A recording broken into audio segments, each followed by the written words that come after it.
Hello, I love animals. I mean, who doesn't, right? Seriously, who doesn't? Right to jail. Clearly, Animal Well developer Billy Basso is a big fan too. Maybe because he has a fish in his name. You'll find fish in Animal Well too, along with dogs, and penguins, and wolves, at least in statue form. Fun fact, every animal I just named is tattooed on my body. I'm not just wearing this tongue-in-cheek tank top because it's hot out, although it very much is. What I want to do is examine Animal Well through a different lens. It's already a layered game to begin with. Basso said so himself while promoting it. So layer 1, this is the part of the game where you kind of explore and there's some animals and you solve puzzles and sometimes a scary thing will chase you. Layer 2, that's all the optional stuff for the more dedicated players. That's all a lot of the secrets and extra stuff. And then layer 3, these are all the really kind of puzzles that don't even really present themselves as puzzles, and these are things that people might not ever figure out. I want to take Basso's 3 layers and add 2 more. Let's call them meta layers. The first is how I want to frame the game, through the tattoos of the animals I carry on my own body. The second is how those animals actually behave, and how that relates to the gameplay in Animal Well. Does that sound weird? Great, it's gonna get weirder.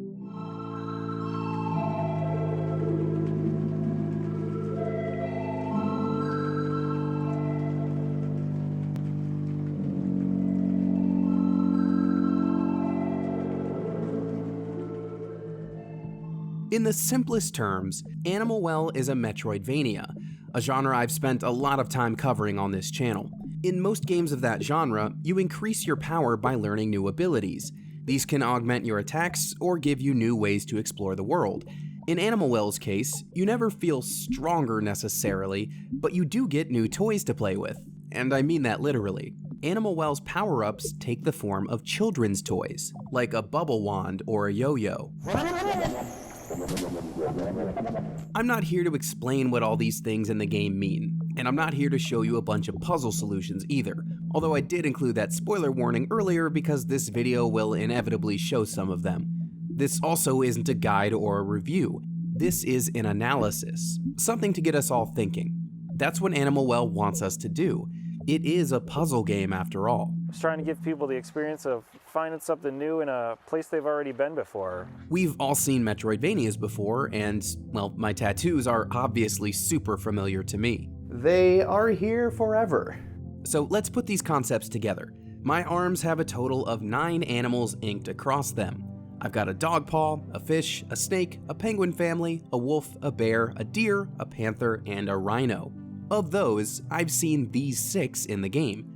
To be fair, there are a lot of secret chambers I have yet to find, and in the interest of avoiding as many spoilers as I can, it's best not to dig so deep in this video that I ruin some of the encounters for you. But what I will say is that I admire how much Basso replicates the animal behavior you'd expect from certain species as you progress through the game. Chinchillas are nocturnal, so you'll find them sleeping most of the time. By waking them up and guiding them around, you've got yourself a mobile platform. Rats, predictably, crawl through dark tunnels and send their decapitated heads flying all around the room. You know, normal rodent stuff. I especially love how hedgehogs are incorporated. They're not aggressive, but their quills are naturally sharp, which makes them perfect mobile hazards.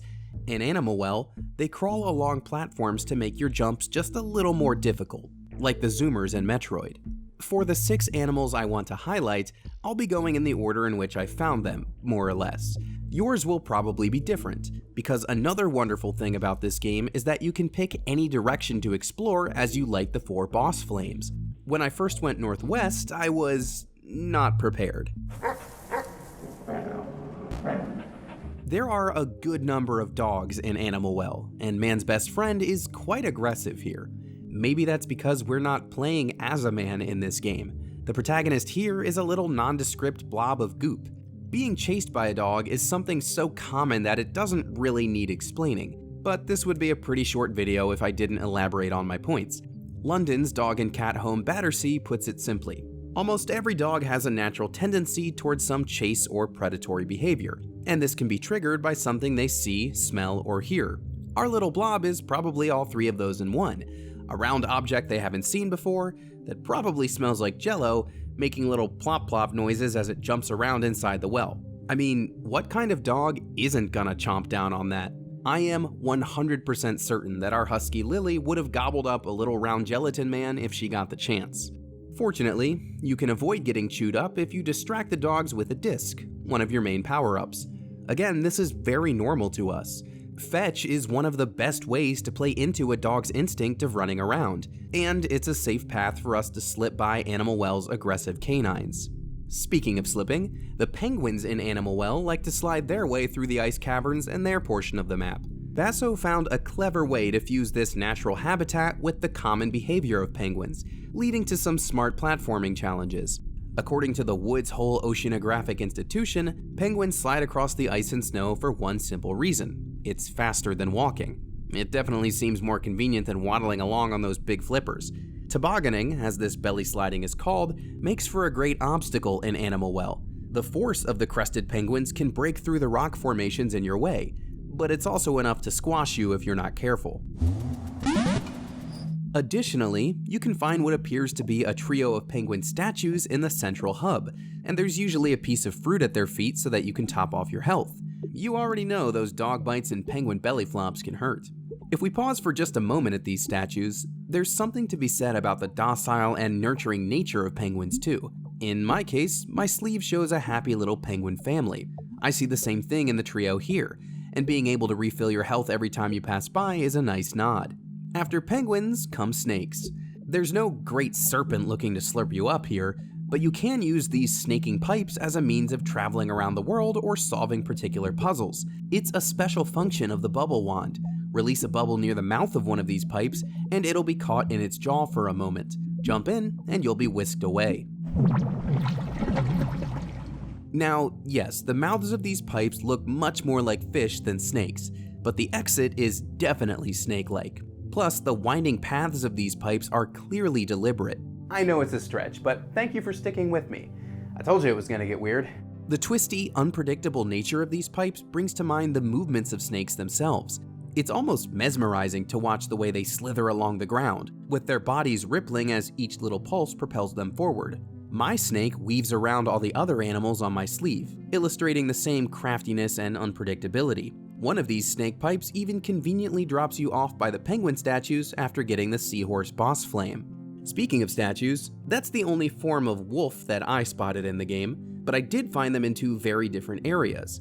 The first was actually in the same ice caves as the penguins, so I suppose we can chalk that up to it being an Arctic wolf. Maybe it's a good thing it's just a statue, because that thing looks intimidating, though not as intimidating as this. In a game full of memorable moments, the ghost chase will likely be remembered as the most iconic part of Animal Well. I'd like to call this thing a wolf too, but A, it's much more associated with the dogs and disc we talked about earlier, and B, I can't help but think of the ghost cat from Houseu every time I look at it. I don't think any of that is a coincidence either, even if it sounds conflicting. There's an ethereal ambiguity to this thing, which makes its long chase sequence all that more terrifying. The chase ends when you reach the mock disc shrine, where you'll find two more statues that, to my eyes, look far more like proper wolves than domesticated dogs. Again, that seems to be deliberate.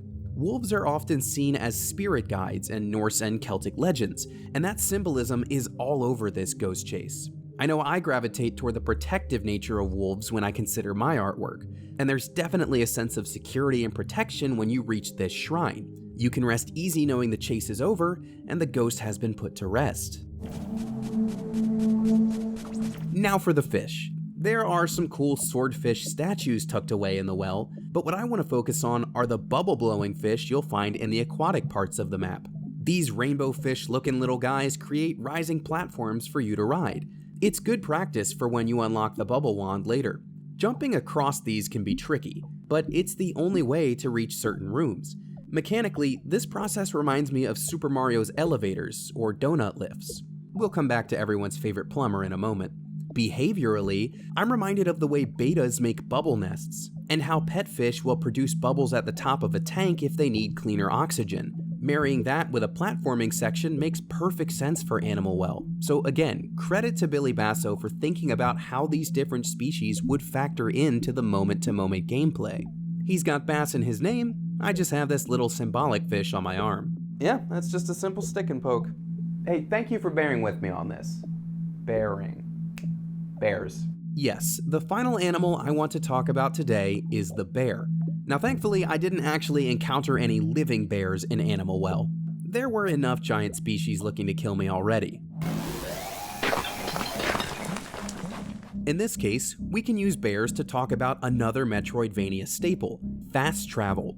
If you manage to find the game's warp zone, you'll see a series of animal heads along the walls, almost like a hunter's trophy room. Each of these animal heads is linked to a different biome, representing where in the world you'll go if you hop through its mouth. To bring back Mario for a second, Basso has made reference to Super Mario Bros. 2 and its influence on this game, and, well, I think jumping into an animal's mouth is a pretty clear homage. There are actually 2 bear heads in the warp room, which I suppose means 2 different species. That lines up with the multiple species of other animals throughout the game. Mine's a grizzly, by the way. Anyways, one bear head leads to a forest area, and the other leads to a slightly more tropical zone, which also has this topiary bear for us to admire. The animal heads aren't always one-to-one matchups, but they still serve as good shorthands for which place the warp zone is going to take you. There's a cleverness there that I can't deny.